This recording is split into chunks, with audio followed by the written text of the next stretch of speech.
there's some good research out there as well on the origins of Anglo-American trust and endowment law being founded within Islamic principles and Islamic law, which is interesting stuff as well. But I think that's an example of how Muslims might find their present in the past and might find their tradition reflected in other frameworks, at least to some extent, maybe a large extent, and how they might begin to think about financial sustainability, not only for, let's say, the masajid and the Islamic schools in the US, but much more broadly than that, tying into broader community organizations and not just Muslim community organizations, soup kitchens, shelters, etc.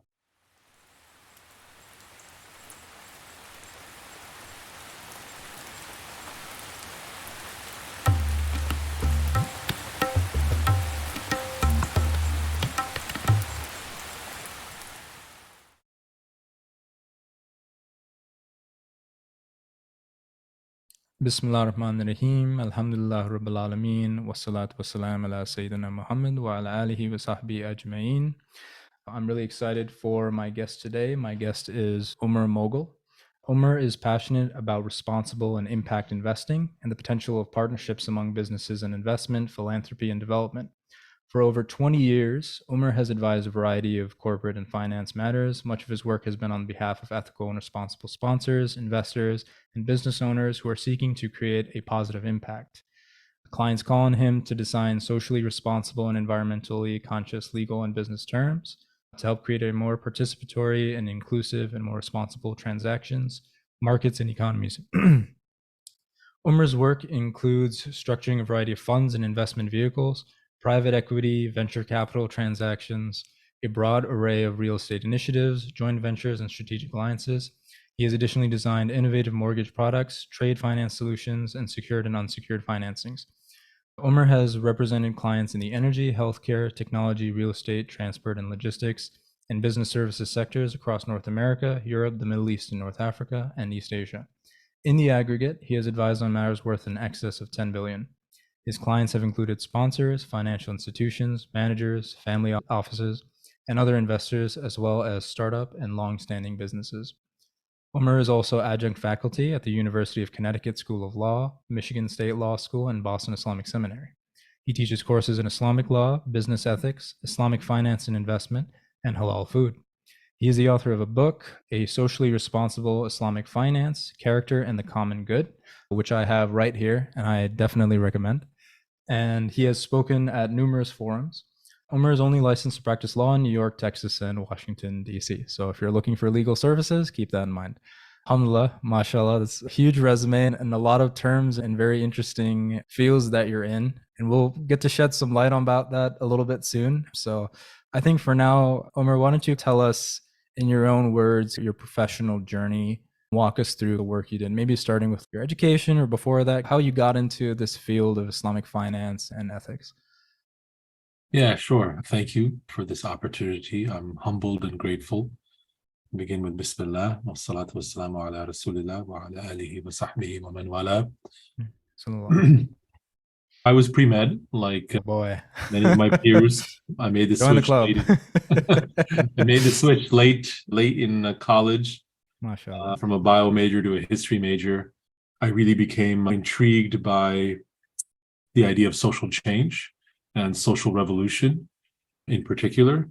I didn't really know what to do with myself and chose law amongst the more typical professions with a vague idea that somehow I wanted to work with Islamic law and help Muslims with their local legal, US, federal, state, whatever it might be, obligations and responsibilities, and look at those through a lens of Shari'ah and try to take care of both things. I'm not really sure that I knew what that meant. I didn't really have a concrete idea. I stumbled into the world of Islamic finance through internships during law school in Indonesia as well as Saudi Arabia, and then on Wall Street after law school. It wasn't really intentional on my part. It found me, if you will, and I thought maybe I'll try to make my personal and academic interests whole with my professional life. Nevertheless, they remain at odds, at least to some extent. And we can get into that if there's interest. Yeah, I think so. Because I think a lot of people who are listening to this, that is a recurring theme, is merging our deen and our interest in Islam and its teachings and how that works in the world with our professional lives, which, just like you said, I think for a lot of people are often at odds. So it'd be interesting to hear about that as well. But please continue with the narrative, and then I'll ask some questions, but I'll let you continue for a bit more. Yeah, I remember seeing my first Islamic finance transaction structure diagrammed in front of me. I scratched my head. I didn't understand how it could pass muster for quote unquote Sharia compliance purposes. It's not a phrase I like because I think it reduces the Sharia to like a body of regulations.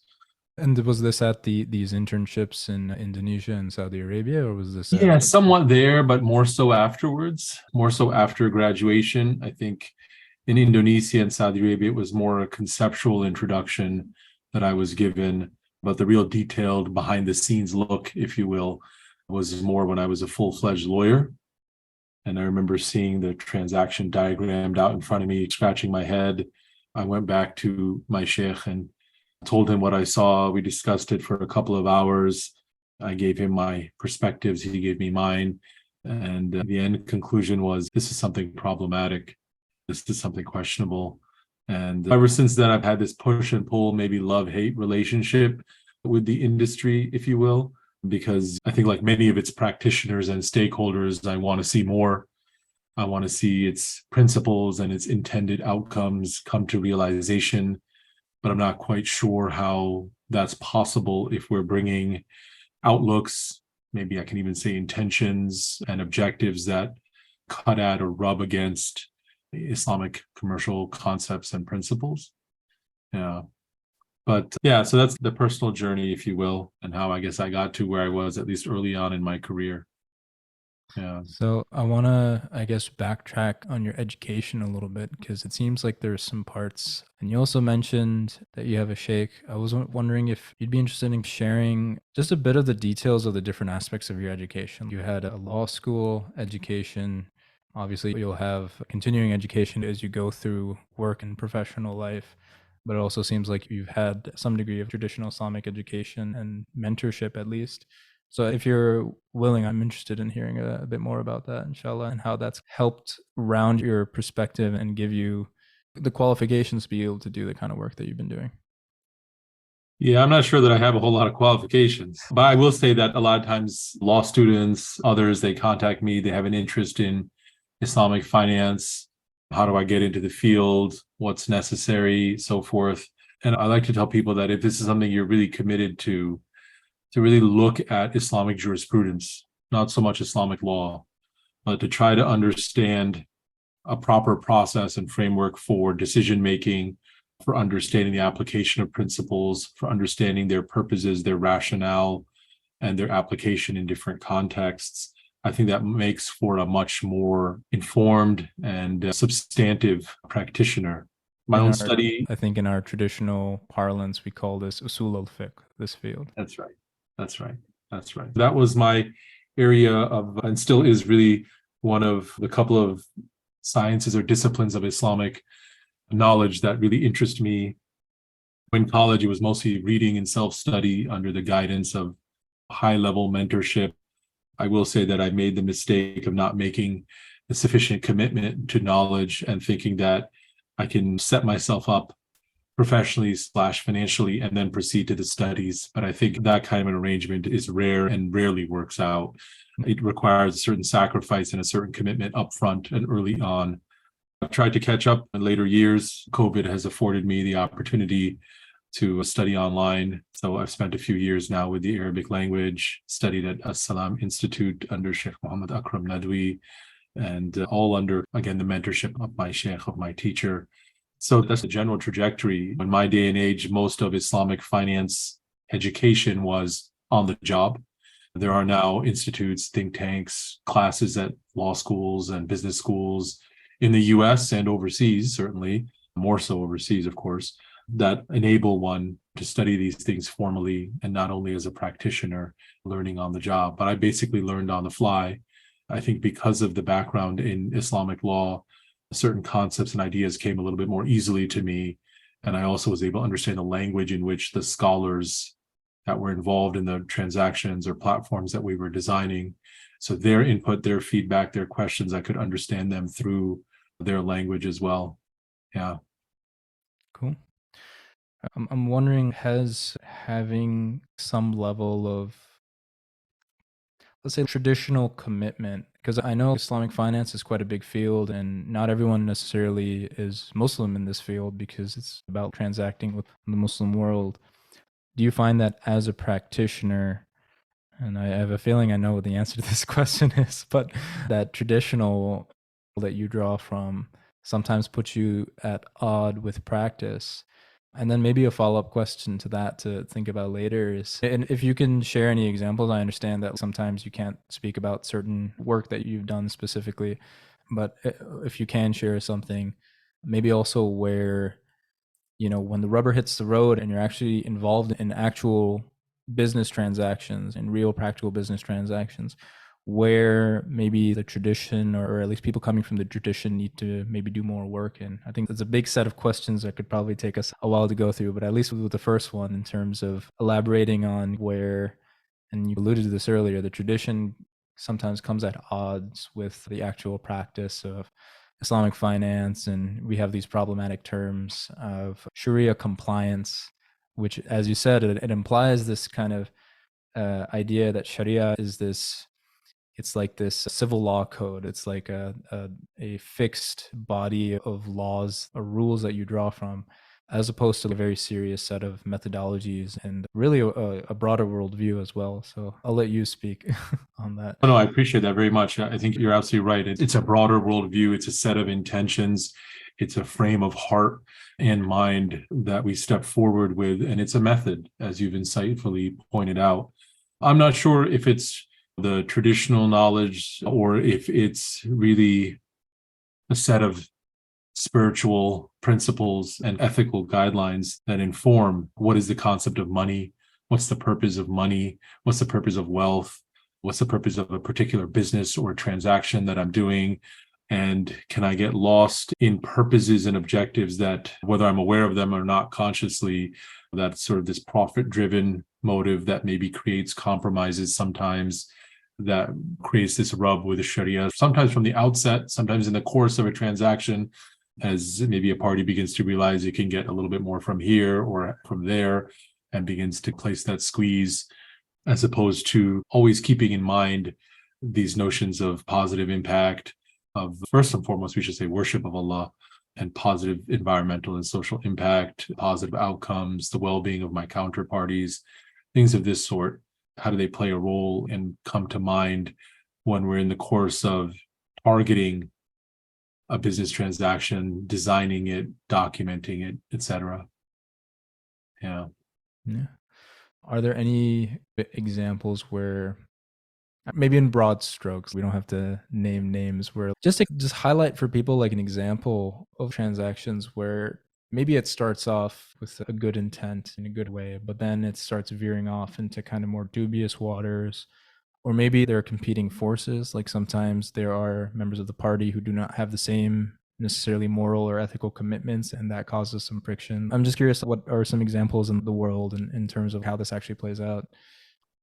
Yeah, I think for the most part, Islamic finance exists because it's trying to replicate two functions. One is a traditional banking, commercial banking function, deposit taking, and the traditional functions of maybe I should say the usual functions of a conventional bank.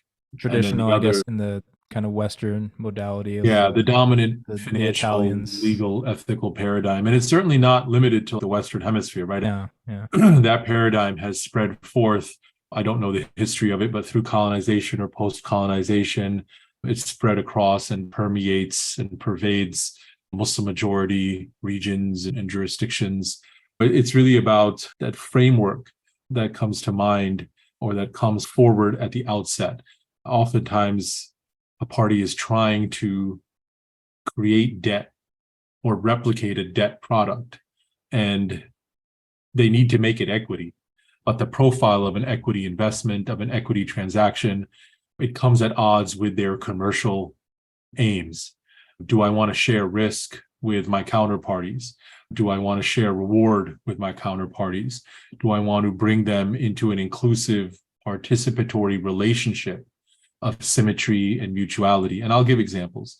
Or do I want to exclude, push the risk as much as I can onto the other party and extract as much as I can from the counterparty or even from nature, as it were? Or am I trying to include and reflect maybe the interdependence of all of creation within that business transaction? So I think, trying to think of some good examples here, I think the classic example is one of home finance, right? And that one's perhaps obvious, so maybe we can put that one to the side for now, at least, unless you've got more interest in that. But I recall a transaction where one of our clients was putting in a bid to make an equity investment into a retail services business here in the US. And this idea of risk sharing came to the forefront really quickly, because the traditional growth equity investment of this kind, or a typical growth equity investment, requires something called liquidation preference, which is this idea that a certain party, an investor, gets paid before other people. Here we decided that wasn't going to be the case, since that is a problem under Sharia. And there's some details to this, but we'll leave those to the side maybe for now. And we ended up creating an offer and an approach where our investor would share risk on an equal footing with the founders of the company, with the management of the company. And they didn't, for example, there's a typical provision called a mandatory redemption, which is this idea that an investor is going to be redeemed. It's going to be bought out from the investment at a certain multiple of its original investment. So it's almost like a guaranteed or a fixed return contractually. So we said, okay, that's also a problem under Sharia, this idea of guaranteeing a fixed return. The idea should be that an investor's performance, its return, is subject to the health and the performance of the underlying business or project. The management picked our investor's bid.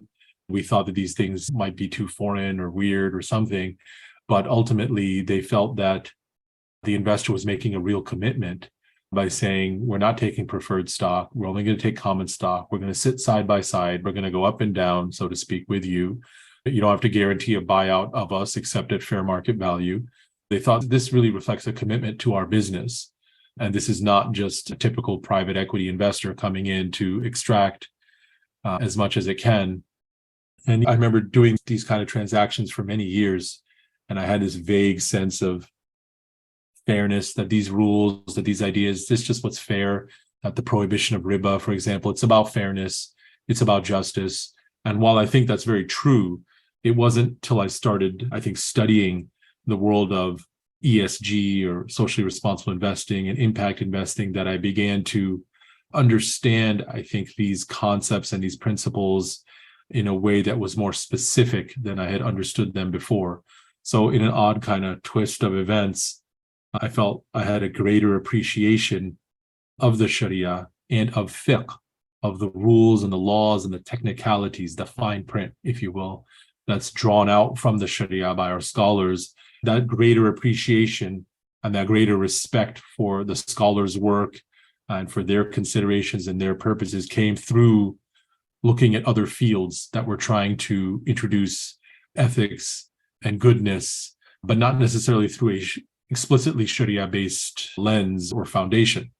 It was in particular climate bonds that triggered this kind of research. This question a friend posed while sitting at lunch in Dubai: can we do climate bonds under the Sharia, and what would that look like? What climate bonds are, for those who haven't heard of the term? Sure. Generally, these are bonds, so financings and investments that support initiatives, projects that are tied to positive impact on the climate. And their terms may vary. Some are supporting these kinds of projects, and other times the financial terms are integrated with the impact concept. So the greater the impact, environmental or social, then the greater the commercial return or financial return might be, depending on how they're structured. But that's generally the concept. Yeah. That's very interesting. Yeah, I think maybe another example might be helpful. So actually, but before, I'm curious, did you guys come up with a structure for climate bonds that did seem like it would work under Sharia, or something at least similar in spirit? Yeah, we did. we did come up with a structure. It was more theoretical and academic, the research that we did. It was published by Georgetown some years ago. And link to the show notes. That sounds very interesting. Yeah, it's in the book. I think one of the chapters in there on environmental consciousness takes that up a bit. And there have been these bonds. In Arabic, the word they use is sukuk, to address questions of social and other impact initiatives and so forth like this. They're sometimes called green sukuk. Yeah. Yes, you've given me a lot of notes here. I actually appreciate that we decided to sidestep the mortgages. I know that's what a lot of people want to go into, but there's so much on that now. I appreciate that you touched on an example that is, I think, for a lot of people unexpected. Because I think a lot of people, when they think of Islamic finance, they're only thinking about loans, they're only thinking about interest and riba, these kinds of agreements. But you talked about how a lot of these contracts give you a greater appreciation for why the Sharia is structured the way it is, and how the norms right now in the industry, it's displaced depending on who has capital and who doesn't. Whoever has capital has more leverage to put more of the risk on other people, because there's this, or at least there's a perceived shortage of capital and people are willing to take these deals. But then you also mentioned that when you structure the deal where the investor shares the ups and downs with the business, one of the things it does is it aligns business incentives. I feel like this is a very subtle kind of thing, but I feel like it also is tied with the concept of niyyah in Islam and your intention. And business incentives are like, I don't know that there's a class on business incentives, but I think it's a very interesting concept. You kind of have versions of it in different fields. Some people who are listening to this might be aware of game theory. That's something that sometimes people use when it comes to strategic business making and partnerships. I wonder if you have any reflections or things to talk about in regards to business incentives, in particular through the Islamic lens, and maybe what are some things that people might not even be aware of a lot of the times. Maybe there's something that surprises people a lot when they hear there's more to Islamic finance than just no riba. That might be two questions, actually. Yeah, it's interesting. The prohibition of riba is so much more than a prohibition. I think of it as our creator laying out this fence, much as maybe a parent does when they let their kid play in the yard or something. And the kid starts to head towards a direction that they shouldn't head to, and the parent picks them up and just lifts them in the air and moves them in a different direction. And the child doesn't always know that they're now moving in a different direction. But it's so much more than a prohibition. It's saying, stay away from this, meaning go somewhere else and explore something else and think and reflect in other areas. So it's guidance, certainly, and it definitely impacts the world of debt, as you pointed out. And I think where maybe it comes as a surprise is its relevance to equity investments, where a lot of times conventional equity investments, they border or they ride the fence with debt, if you will. They take on a lot of debt-like features sometimes. We have to be mindful of those possibilities. This notion of niyyah, maybe I'll just say, instead of using that word, we can say the khuluq, the internal character or that inner image of our hearts internally is manifest externally. We should see how we manifest externally in our actions and our words. And it's those times, it's those moments in life where our back is against the wall, we've been pushed, things are really hard. Our incentives, or maybe our nafsani incentives, are tested because of those context situation, those trials and tests with which we are actually gifted by the divine. What we manifest in those moments tells us something about who we are inside. And that includes business, right? We have the opportunity to charge more, to push more, to extract more sometimes. Do we avail ourselves of that opportunity, or do we try to do something that's a little bit better? And maybe an example here would be helpful as well.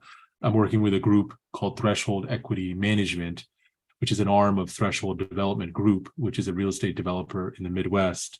We looked at the real estate development process, my partners and I, and it's a process through which a lot of wealth is generated typically.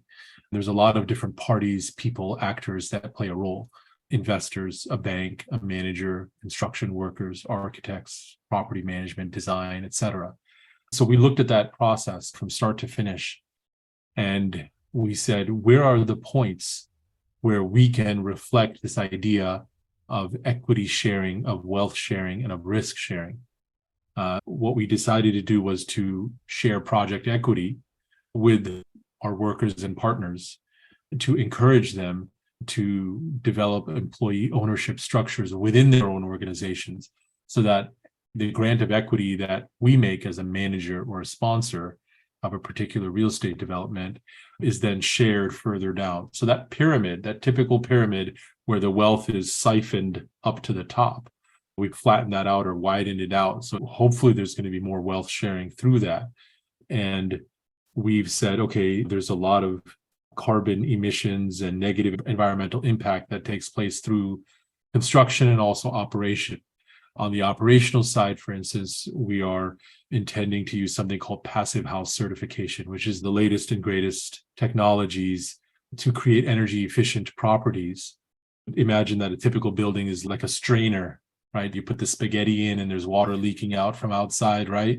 Yeah. So that's the typical building.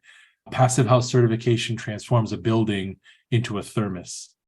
And when we couple that with solar energy, we're talking about net zero carbon emissions on operational use of the properties, cleaner air, cheaper to use, cheaper to maintain, so on and so forth. We're talking about, can we build a fleet of bicycles and energy efficient vehicles around the properties that are available to tenants?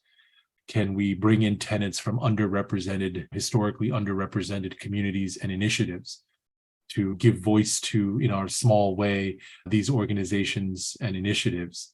How do we reflect the interdependence of creation amongst our tenants? Can we create a tenant reserve instead of using maybe late fees as a profit center? Can we create a reserve fund through which, when tenants have trouble, they can draw on that fund from time to time?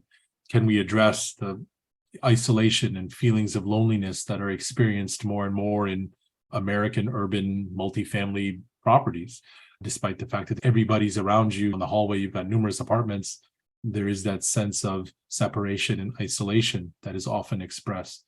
So how do we create space and maybe programming to begin to oppose those feelings a little bit?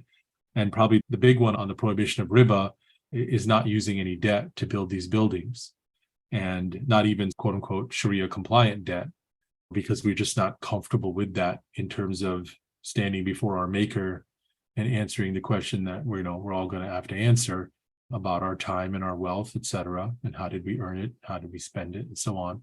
Now, this is an interesting test for us because we can make quote unquote more attractive investments by using debt, because the way the return on an investment is calculated, it gives a certain weight to debt, to leverage, and the numbers are higher when there's leverage. And so when we pull that leverage, I'm using the word leverage to mean interest-bearing debt, when we pull that out of the equation, the number goes down. Are you content as an investor? Am I content as an investor with that arguably lower return? And we're talking maybe 8 to 10%, for instance, as opposed to maybe 18 to 20% or whatever the numbers work out to on a given property, et cetera, depends. But a more resilient, a more stable investment, perhaps, and one that is entirely owned by the investors, by the partners, by the workers, by the people, so to speak. As managers, we looked at the typical management fee. What's market rate? What's fair market rate, or at least market rate? We said, this is a pretty high number. We can pull this down a little bit, and we can take that wealth and we can spread it back down and all around. But that's not an easy thing to do. Doesn't sound easy at all. No, because everyone else is charging that. I could charge that and I could make some more. And you start thinking about the self. And maybe the self justifies it through, I'll take care of my family. I'll give them an extra Umrah trip, whatever it might be. That temptation manifests itself. So how do we express a riyadat nafs, disciplining of the self in this tiny way, in this humble way, by just reducing these numbers a bit and taking those numbers and then spreading it around to others from whom it's normally simply siphoned up? Yeah, subhanAllah. There's just so much to plumb from this one idea, mashallah. But I think maybe the first thing we can turn our attention to, we talked previously about green sukuk and climate bonds. You mentioned also net zero carbon. And then you also mentioned other types of And for the listeners, there's this concept in the secular world of stakeholder capitalism, this idea that we have these multiple stakeholders, not just the shareholders. So thinking about our investments in those terms. And this is, I don't want to say an Islamicized version of that, because the way you have described it to me, and this is maybe a subtle thing, and maybe something to talk about, is that it's arising from first principles. We're not taking a transaction that exists. Maybe in some sense we are, because we're talking about real estate development, but we're not trying to basically sprinkle Islam on top, if I may use that metaphor, but starting from first principles. I was wondering if you could talk about that in terms of these different stakeholders, because I think Muslims, especially the younger generations, I think we do have a sense of feeling responsible towards the environment and the earth and towards our fellow man in society, in designing public spaces in ways that are, inclusivity is this big buzzword, but a lot of these things are within a paradigm that is not necessarily coming from Muslims per se, but we feel a resonance with it. So I was wondering if you can talk to what in our tradition, because I do believe that this comes from our tradition as well. This is not something we've slapped on afterwards. I wonder if you could talk about that a little bit.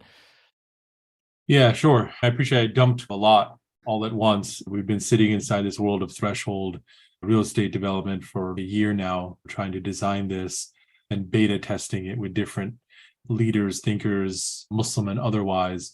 And overall, the feedback is this is radical, and not in a dangerous sense, of course. But in a Yeah, positive Muslim sense. podcast, you got to be careful what words. Yeah, we'll keep you on edge, right?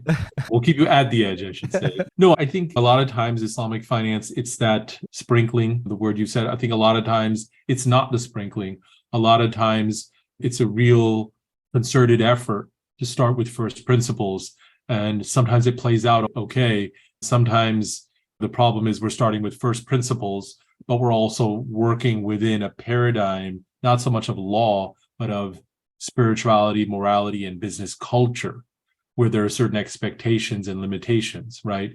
I'm buying a house. I don't want to share risk.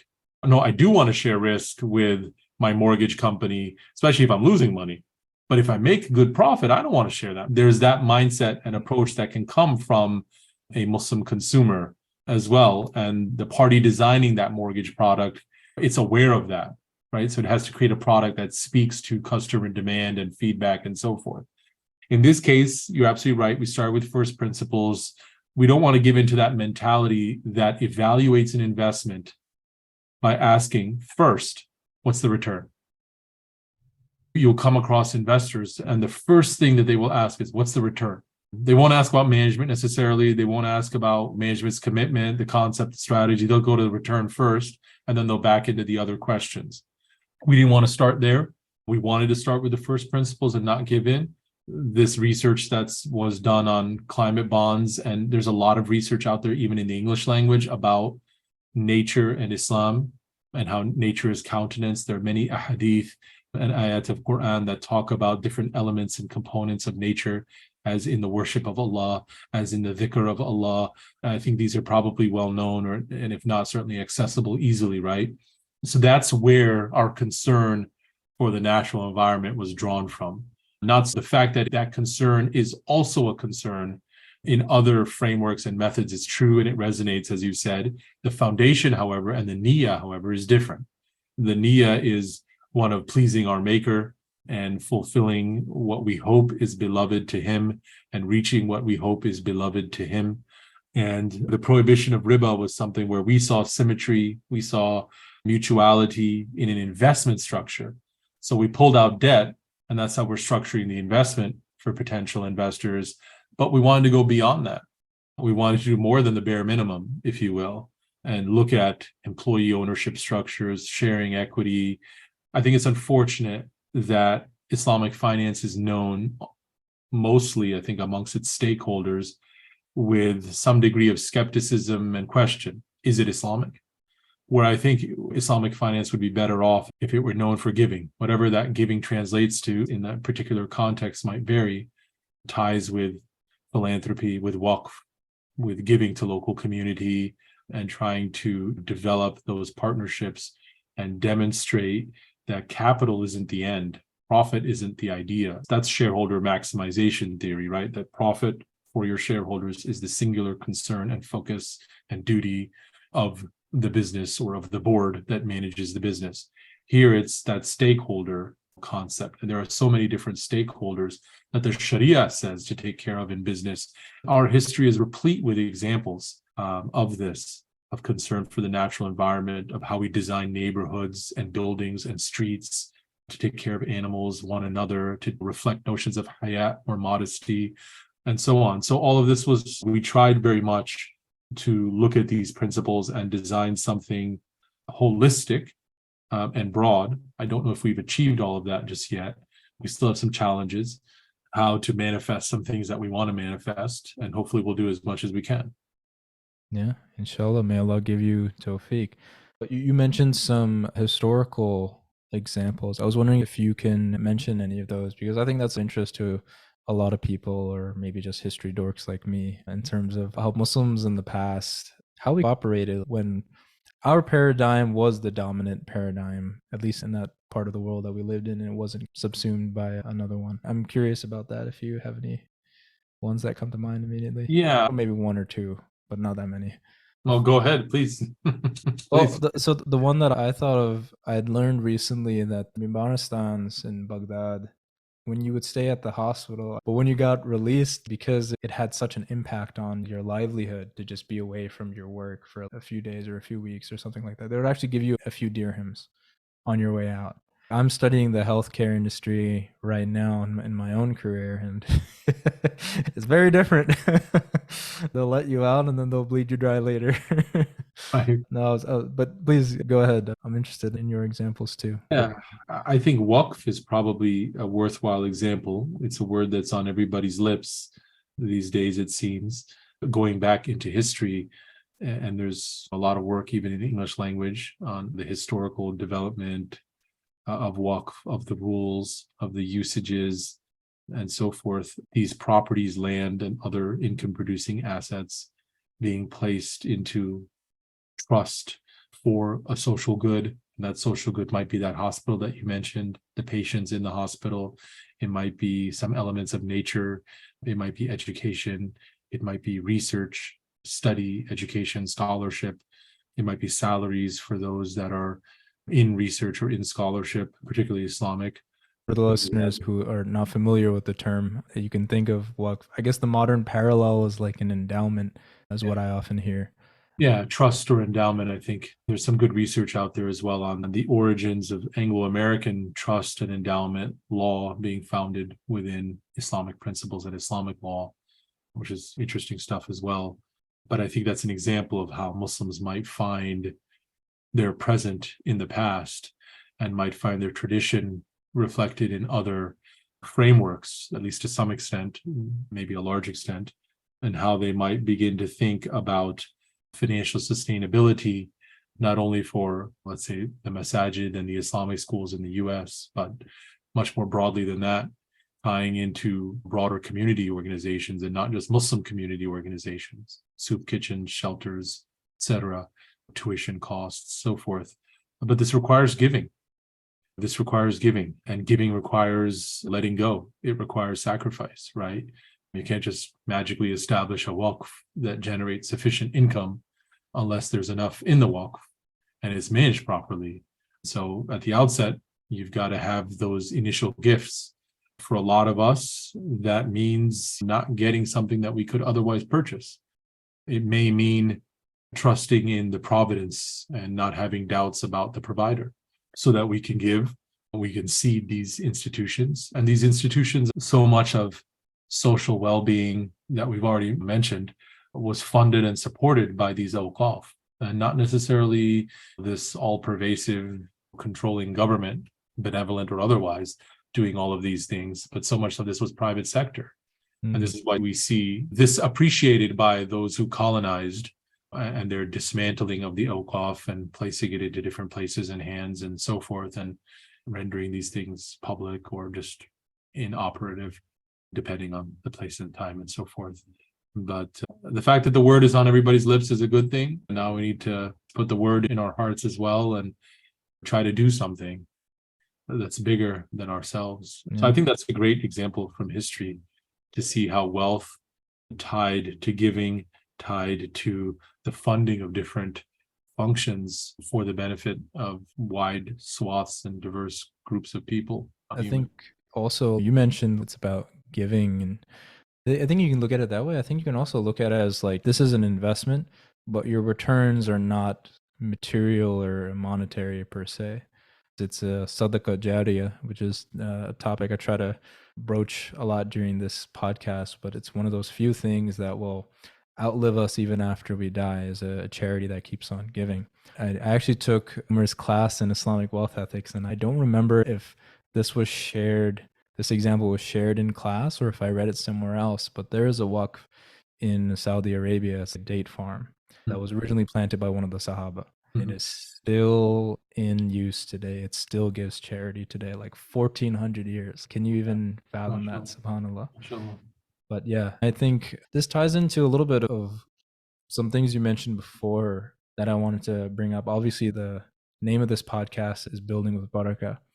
So this concept of barakah is something that I also like to try to explore. Muhammad Faris of Productive Muslim, he's done a lot of work trying to promote this idea of barakah culture. There was an article I was reading of his where he talks about how barakah is when you want to feed guests and you are worried that you haven't made enough food, but because of your good intention to feed people, you find that there was more than enough food, people are full, maybe there's even some left over. And in the secular world, there's this concept of a scarcity mindset versus an abundance mindset. It's the kind of thing I don't think it's wishy-washy, but it's not based in like an empiricism or science. It's more of just an attitude towards life. But I really feel like the abundance mindset is really just like a very secularized version of this concept of barakah, that Allah is infinite and his ability to provide and give in abundance is infinite. So this idea that when you go into a transaction and you have this mindset of, okay, how do I carve out my biggest piece? If you shared equally, even if you shared less, the barakah in it, you'd maximize that wealth. Sometimes I also like to think about it in terms of fungibility. This is just my silly pet theory, so you can tell me if it's ridiculous, but there's this concept in money of fungibility, like a dollar bill exchange is the same as another dollar bill. And I think of wealth that has barakah in it versus wealth that does not have barakah in it. They don't seem to be fungible to me in a real sense. I find that people, I think this is an aspect of our tradition too, you find people just like anxieties when their wealth comes from dubious places, and it's all of the numbers you have amassed are one thing. And then you will find people who have like barely anything and they're just so content. They have a wealth of heart, which subhanAllah is like, there are people who would probably pay all the billions they had for it if they knew they could get it by purchasing it. SubhanAllah. That's right. This notion of abundance, I think it's really important to remember the source and our creator, our fashioner, our provider. There's discussion in other frameworks and communities of this idea of abundance versus scarcity, this idea of gratitude, for instance. The question that raises is gratitude to whom? Do we understand the original condition of creation, which is nothingness, which is poverty, which is contingency, and that Allah Ta'ala is the only non-contingent, the only necessarily existent, and tie that idea of abundance and scarcity, which is very much a human condition, right? It's not only Muslims who come forward in business feeling that there is an abundance or worrying about scarcity, but we have to tie that to the religious foundation of the Shari'ah and not divorce business from that. And I think oftentimes we do when we step forward with the idea of abundance, that the one providing is not me, it's not this transaction, it's not the contract, it's not the project. These are all asbab, these are all secondary causes and tools through which Allah Ta'ala may bring rizq in one instance, but in another instance it might be something else. Do we trust in the asbab, in the causes and reasons and creation, or do we trust in the first cause, if you will? The idea of scarcity is satanic, I guess you could say, maybe in its origins or in at least in its manifestation, right? Ash-shaytanu ya'idukum al-faqra. The shaitan makes you worry and promises you poverty. And people engage then in fahsha and things that are evil, improper, etc. because of that anxiety and that worry that is founded in a sense of scarcity. I don't have enough. I'm not going to have enough. Is there enough? Will there be enough? That reflects doubt about the provider and what is at the disposal, if I can use that language, of the provider, and his continued and consistent generosity and nobility and giving and gifting. So I think you're absolutely right. How many times you see Muslims fighting over the bill for dinner or who's going to go through the door first, right? Now we got to fight over who's going to get majority stake in the business or who's going to have control or whatever it might be. Those are things that we should also fight about, right? In that good way that we want to do the good. The other person wants to do it. We go back and forth. And that's a beautiful picture. I can already imagine it. Like putting a contract together. Brother, my credit card is not working. I canceled it. I think it's absolutely right. And it's not an easy thing to do. It's not an easy thing to do. Yeah, but we have to practice it, right? Yeah. We have to practice generosity and other virtues. I have to practice generosity and giving and sharing until it becomes a habit of mine. Yeah, making habits, I think, is very important. I could go on about this because I was reading Atomic Habits or reading a summary of it recently, and I really loved it. But I don't want to digress us too much from your domain. One aspect of your resume that stands out to me is that you're very much a teacher now in a lot of different kind of places, and you're teaching law and you're teaching also an Islamic wealth ethics course with Boston Islamic Seminary, which I also take. Will you be doing another session again with them? Inshallah, I think next academic year, or maybe the following one. I think this coming academic year, we're going to do something on applied ethics. So it'll be a little bit broader than business, but we might get into some other very interesting. Some other questions. Yeah, especially as American Muslims. Depending on when the episode comes out, I'll see if I can provide a link for that, inshallah. But then another aspect to your teaching work has also been the publication of this book, which is very thorough. The very first chapter is about a lot of what we've just been talking about, which is Islamic spirituality. You mentioned khuluq, character, and how that's refined. I remember reading that and thinking to myself, like, I don't know if, honestly, I haven't read that many Islamic finance books, but I don't know many that have started in that kind of way that you do. It's as you said, sometimes you look at these contracts and you hear the word Islamic finance and you view it with some level of skepticism sometimes. I love the way that you structured the book as well. And you talk about the different stakeholders, natural and built environments.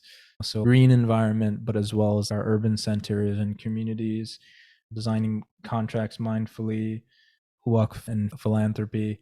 So it's a really great book. I'm wondering, what was the story behind it? You clearly felt like there was a gap in terms of the literature, in terms of needing to write it. And I wonder if you would maybe talk about the book a little bit and what gaps you feel maybe still need to be filled or would like to help fill in terms of our knowledge at a community level, our literacy with a lot of these ideas. Yeah, the book was born or triggered through a conversation with my sheikh. We were walking the atrium of a masjid, concentric circles, or I should say counterclockwise. I sat down, expressed some concerns about work and so forth, and just asked me a question. He said, "Will you be writing something?"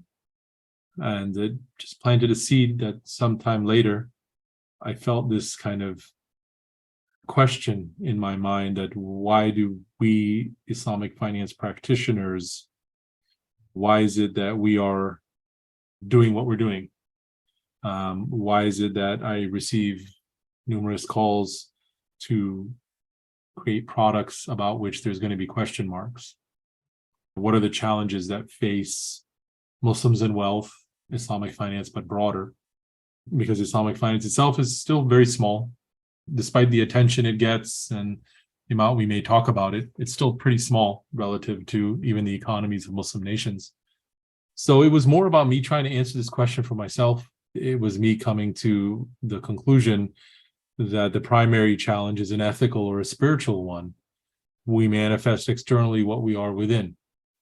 I think a lot of times Islamic finance gets a certain degree of blame, as if it's a living organism or as if its practitioners are independent of the rest of Muslim individuals and Muslim institutions. But there's very much a dynamic there. There's a demand from one side, there's an attempt to meet the demand, and so on and so forth. Islamic finance is very much a representation of the modern Muslim condition, individually and collectively.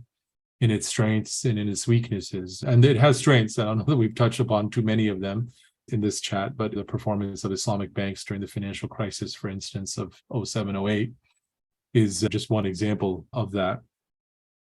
I think the question of character reformation, in Arabic more properly tazkiyah or tasawwuf, this is the thing that matters.